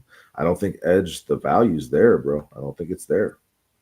I think if you're talking value, I'm going Nick Imanwari, or I'm going Derek Harmon, or if I'm going to look at Josh Simmons, the left tackle, that's what I'm looking at. I mean, we could still. Colston Loveland's a guy who's a hell of a tight end as well. No, let's just fix this line top to bottom. Now let's go Simmons. That's boring. We do that all the time. I want to go Derek Harmon. You're eerily quiet right now. I can't see your face. Please. It's like so hard for me to see this, man. What are you trying to look at? So you want to go defensive tackle? I do. I want to just shore up this defensive line. Like we just said on your headline deadline, I feel much better about this offense than I do about this defense right now. And I want to address defense with my top pick. I mean, I don't know what the chat's saying, but if medical's good, I take 22. I take Simmons because he's not injured. He's a top 7 pick. Yeah, listen, we all agree with that. We've done it a few times. I'm not Just against a big Simmons if. for sure, but I mean, I think Harmon is a guy that potentially changes your defensive line. But then there's Walter Nolan there too, so it's like Imanwari is a guy I would take too here. Let's go Harmon. We've taken Nolan plenty of times doing our mock drafts, man. I think they're We're actually going Harmon. they're very comparable players too. Yeah, we're gonna reject that trade. So right now, Omarion Hampton is there, and he will be Xavier Watts, Harold Fannin, Ariante Ursery. We can get that offensive tackle. Ariante will play left tackle in the NFL, and I think he's a great pick in the second round for high upside. Um, we can do the defensive tackle. I mean, we can go defensive tackle, offensive tackle, and then address edge and another offensive line spot potentially if it falls that way. Let's Still, go Ursery, then see what's left on edge. yeah, I think so. Move back 10 spots, get a 120, get the 122 pick. Ant Mass likes Harmon. Okay. Foster likes Seminwari. Yeah, I love him and worry. I don't know Jedediah says dibs on round 4. if Jed, you get to pick for us in round 4. All right. All right. Edge. We're looking at edge, right? Landon Jackson, man, he's just impossible to pass up on. If I can't get Shamar Stewart, I want Landon Jackson. I want Landon Jackson in every mock draft we do, and I'm gonna keep feeling that way. Like I said, guys, besides Mason Graham, he's probably got the highest motor in this draft, and this guy can play every Mason down for Taylor. you. Okay. All right, so we're gonna go Landon Jackson. Yeah, This is interesting. I like this. Landon Jackson is one of my favorite players in this draft. Just curious on what's available at guard. Wyatt Millum, Tate Ratledge is still there. Maybe we go Tate Ratledge at 55, bro. We can get that guard depth and have our future guard to take over for Tooney or Jackson when they're gone. What's left at safety? Xavier Watts is right there, bro. That's hard to pass up on. Like he's because look at it goes from 38th ranked on the overall to 71st to that Andrew Makuba. Edge wise, we still got JT, we got Princely, Brady Swinson, Kyle Kennard, Jared Ivey. Now let's go Watts because you're taking him a few picks after his projection too. So I mean, he's right up there with those other top 2 safeties in terms of his abilities. I think he's going to be a damn good player in the NFL. He's the only safety I know anything about in this draft because I actually watched a little bit of Notre Dame. Okay, we're going Watts. Foster like the Ohio State safety. Too bad. Center. I might have said center, Jared. I think it's what Jared Wilson is. Jared Wilson out of Georgia, yeah. This one, the Eagles are offering us to move back 9 spots and giving us pick 96 for 240. I kind of like that. I really kind of do. Let's just see if edge-wise, Brady Swinson is there. I mean, so our guy is gone. Landon Jackson's gone. We just missed out on him. Tate Ratledge is still there. Landon Jackson. I thought we already took Landon Jackson. No. He went 2 spots before us. He's right here. Oh, the Bucks. We chose Watts over Jackson. That was our choice. All right. Sorry. I mean, we can go. We got Brady Swinson, and we got Jaden Ivey is still there too. This is where. Sorry, Jared Ivey. This is where it was. Ant Mass told us to take Jared, strong safety. Or no, 55. Take center, Jared. So is Jared Wilson still on the board? We're not taking Jared Wilson. Let's listen to our chat a little bit, man. I've heard them, and now I'm telling them no. We're not taking Jared Wilson 20 spots ahead of his value when we just signed a center in free agency for big money. We're not doing that. That doesn't make any sense. That is 20 picks ahead of this projection. Yeah, it doesn't make sense. We got a bunch of picks between, don't we? You've been heard, and I'm not judging, but I'm also not. He declines. Not going to do it. All right. What were we talking about? Oh yeah, here, I think this, Brandon. I You think were we take talking about detransitioning. detransitioning from ever hearing you talk again. That was terrible, man. You know what? You're why the fuck you just ran? You're just trying to be uh, like edgy for no reason. Edgy? Did Detransitioning. you just use that word? Yeah, I did. We're gonna take this trade. All right, we're doing it. Done. Yeah, the 240 for 96. Pretty much what you're doing. Cool with that. Cool with that. I'm cool. Cool. All right. It's a coup. Omarion Hampton is still there. Uh, Quinshon Judkins is still there. Mason Taylor's still there. Caleb Johnson's still there. Yeah. Look, all four of them are there. Look at that. Tate Ratledge went, and Wyatt Four Millen of is the still top there. 5 running backs in this year's draft are still sitting there at the 64th pick. Guys, which running back between We're taking Judkins. Hampton, Judkins, Caleb Johnson, yeah, Henderson, I'm out on that. Show our picks. Foster asked you to show our picks. We have Derek Harmon, Ariante Ursary, and Xavier Watts. So we've addressed defensive tackle, offensive tackle. This guy's going to take Braxton Jones's job. We got Xavier Watts, who's going to end up being a starting safety for us. He'll be solid. We can go running back here, but we've really just kind of blown off the whole edge rusher thing. Yeah, I mean, but here, look at edge wise. We got Jared Ivey. We're going to be reaching on him, but we're going to have to. We got 72-86. So I mean, we can see if Jared Ivey's still here at 76. Or sorry, at 72. He should be. And Jordan Birch is still up there too. yeah, I mean, there's still The big some guy. options. Wyatt Millen is right there, offensive guard. Let's go running back, man. We know the Bears are going to at some point in this draft. Okay, Quinshon Judkins it is. Do we do Caleb Johnson because apparently Ben Johnson likes him? Because Do we do it for Sean? Sure, let's go Caleb. I actually watched a extended highlight video of Caleb Johnson. That kid is a stud. Oh yeah, he is. He's a great power running back. I think He Hampton's. remains on his feet. I think Hampton and Judkins are better overall running backs, but I mean, Foster likes Hampton. Maybe we should go Hampton. okay, Let's go Hampton. just did it. It's done. Jared Ivey just went, Foster. and Jared Ivey went one pick before us. Did he? Yes, 71 to the Saints. Oh, come on. They Sons reached. of They fucking reached. bitches.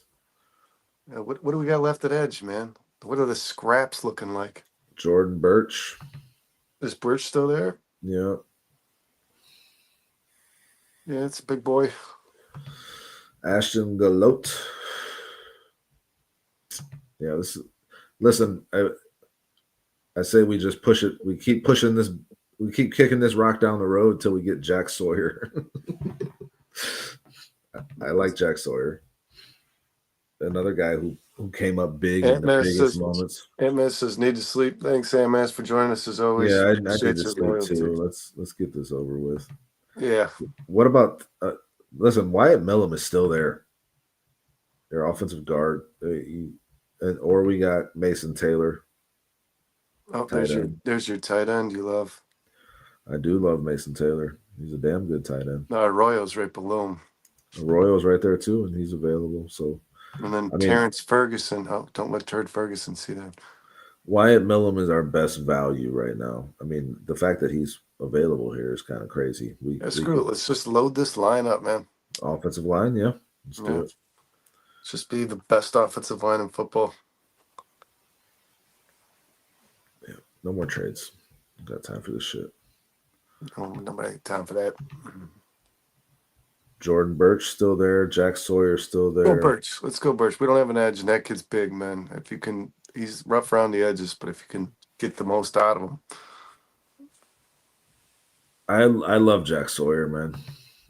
Just for the record, but you want to go Birch, we'll go Birch. No, I don't know much about Sawyer. I mean, you didn't watch him kicking ass in college football playoff? winning games single handedly with plays he made?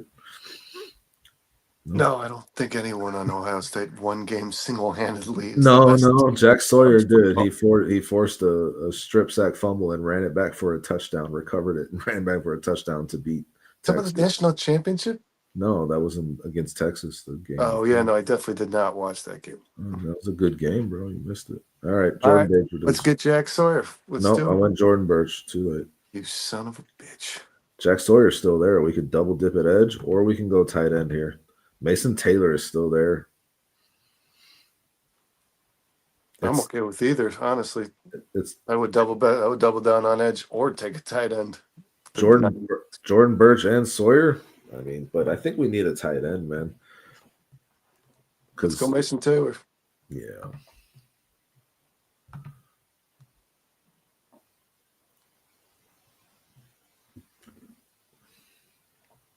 Oh, Foster's going after Lachey again. He really likes Lachey. I don't know that Lachey. It does. I don't know that Lachey is going to be drafted though. It's I looking like it's on the fence. like Tyler Batty. This is our last pick before the 7th round. We got Derek Harmon, Ariante Ursery, Xavier Watts, Omarion Hampton, Wyatt Millum, Jordan Birch, and Mason Taylor, bro. Pretty damn good. That's pretty damn good. Gunnar Helm, or was he super slow? I don't know who Gunnar Helm is.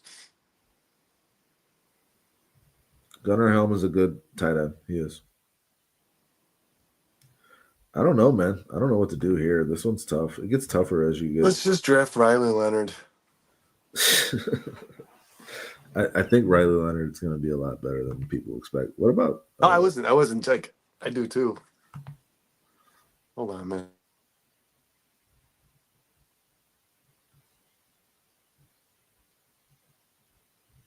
Okay, that guy sucks. I think cornerback is a big need for the Bears that doesn't really get talked about enough, but I don't really see anything there that I like. Oh, Brandon disappeared. What up, chat? He just says hold on. Like I'm supposed to know what that means when I can't even see. All right. So he's gone, so I just get to make this pick. And this is tough. What's the chat think? Anybody give a shit anymore? What happened to round 4? Jed, I told you had dips. You had it. You got it. That's what I get for looking a gift horse in the mouth. All right. I'm just going to take like the best player available here. Let's see. I don't like Sebastian Castro, though. I think I'm just going to go with Riley Mills out of get another defensive tackle. What happened around 4? You already read all this. Yeah, I did. We're just gonna go Riley Mills, defensive tackle out of Notre Dame. Sure. All right, doing that. General Mills.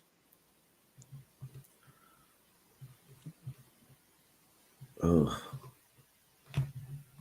That was it, right? That was our last pick. we got 233. So like, ooh, I like Tyrion Ingram Dawkins a lot actually. For looking a gift horse in the mouth. Cody Simon's not here. Damn it. Frenzy. Hold on. Did I just see a player named Johnny Walker? I don't know, dude. We're not taking him. Just go to all. You're a lush. I'm at all. That's where I'm at. Where were you at before all? I just want to see that I actually saw that yes, name. Johnny Walker, edge out of Missouri. 6'2", 246. That's an awesome name to give your child. I think we go Willie Lampkin here. I don't know who any of these people are, dude. Like I like Lampkin. We're going Willie Lampkin. Did we get a wide receiver? Yeah, while you were gone, I drafted 2 of them. Nice. So Derek Harmon, Ariante Ursery, Xavier Watts, Omarion Hampton, Wyatt Millum, Jordan Birch, Mason Taylor, Riley Mills, and Willie Lampkin. It's just that guy has no hustle. I don't know who he's talking about. Come away with 9. This is just like scouting speak. Foster likes Lachey because for a 7th rounder, he's going to play a tight end 3, block well, and contribute and special teams guy. So he's just looking for depth. Like he'll be impact depth right off the bat. I don't know. I'll What do you say guys this, think? Foster. What do you guys think of that draft? You guys bring us so late, so awesome. You guys are awesome too. You're awesome, Shorty. You're awesome for being here. Both you guys are, Foster and Shorty, and Jedediah, killing it Yeah, tonight. yeah, we appreciate y'all. We should have taken Johnny Walker. I know, right? Jedediah agreed. Harmon, Ursery, Watts, Hampton, Millam, Birch, Mason Taylor. I like those first. And Johnny 7 Walker picks. hands out a lot of shots. Got it. You think you got that? Really? Is that how you feel? Slightly, halfway. Foster says, "Screw Shorty." All right, take it easy, guys. Not in the chat. Take it outside. I think that's a solid B. Yeah, almost 3 a.m. Eastern. Wow, that made me feel so tired. It's 1:20 here, but still, shit. Man, I took one of these nootropic, these NZ pouches. I'm bouncing off walls here now. Yeah, I got one, and it's not really doing much for me. I give it like a B plus. Our draft there. I'd say a solid B. We waited a little too late on edge, I think. Yeah, man. I mean, we went Watts instead of Landon Jackson, but Watts' value was too hard to pass up. And that's the thing that's going to happen in these drafts, man. Like, people are going to be available to you that you didn't expect, and you're going to have to pivot. I don't think you can pass up Xavier Watts where we got him. I really don't. You get Xavier Watts at 41. That's a good pick. And I mean, Omarion Hampton, I guess we could have waited and gone running back after. I think that might have been a spot too, but Ben Johnson's going to want that power running back to complement DeAndre Swift. It's going to be a necessary piece for this offense. And Roshan Johnson, guys, he's not it. Roshan Johnson is not it. No. He is an average player at best and very much replaceable. Foster needs to crawl back into his coffin. By the way, can I join you, Miss Shorty? I think we're about to hang this up, Shorty. We appreciate you, though, boss. But, I mean, the shit next week. Get on a little earlier. Shorty. Yeah. You finish your guys' show Thursday, and then when we start pretty much after you finish, jump on here next week. Foster does kind of look like Nosferatu. Shorty. He looks like the Nosferatu in the new one. Look at his picture, Brandon. You see it? Look at Foster's picture. It looks like Nosferatu. I watched the. Like we haven't been on a show with Foster where we've been looking at directly at his face. Oh, Shorty says send him the link. Will do, man, for sure. Yes. You got their email, right? I do. We'll make that happen. Fuck yeah. Yeah, definitely, man. It's exciting. Fuck yeah, for sure. Foster, you the kind of guys. Is that another Norm Macdonald joke? Is that yeah, Mitch Hedberg?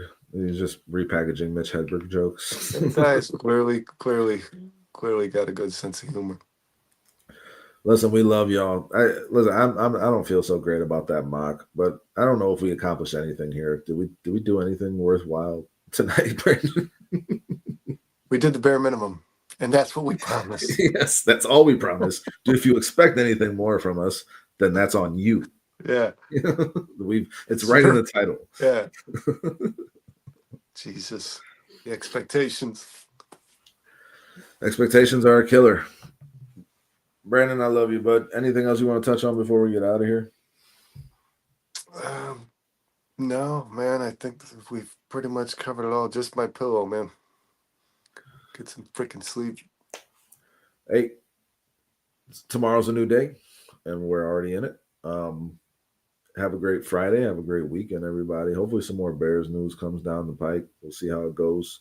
We'll keep following everything. We'll keep bringing you content. You can catch us on Mondays, the House Hall Hangover. Wednesdays, our buddies Sean and Kyle, they got the Bailey There podcast. Saturdays, the Northside 9. Sean talks about the Cubs, and no one cares still because they're the Cubs.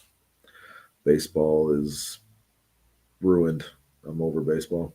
But it's cool though, because Sean knows what he's talking about. And so I get to learn a little bit when I listen to Sean. So y'all should Yeah, do the same. Jump in on Saturdays. Shorty, if you're comfortable doing so, just throw us your number. I'll put you in my phone. We can just set that up. Yeah, just don't open any pictures from Brandon. No, No, no. don't do that. Especially not around Might, other people. might involve horses. No, but for real, Jedediah, Foster, Shorty, all the guys, everybody who's in the chat tonight, appreciate you hanging out, especially at such an hour, man. Ant Mass, can't forget about Ant Mass, man. Always here. Bruce, guys, as always, thanks for keeping it going. Thanks for Was helping Bruce us in out. here? I didn't see Bruce. He's slacking. You know he's somewhere out there. Bruce is always out there watching, waiting, listening. Bruce is a superhero. Classic chat, Jedediah. Classic chat. Guys, we will definitely see you. Well, me and Dustin will see you for sure on Monday, and we'll be back for the Bare Minimum next Thursday, and we'll be with special guests, Shorty and Foster. That's going to be awesome. I can't wait for that. I feel like we just made those plans right now. We just produce on the fly. Shorty's the shit. You guys are awesome. Thanks for everybody for being here. Brandon's always good to talk to you, bud. And have a great rest of your evening. Bear down. Yeah. We'll talk. Let's get some sleep. Peace.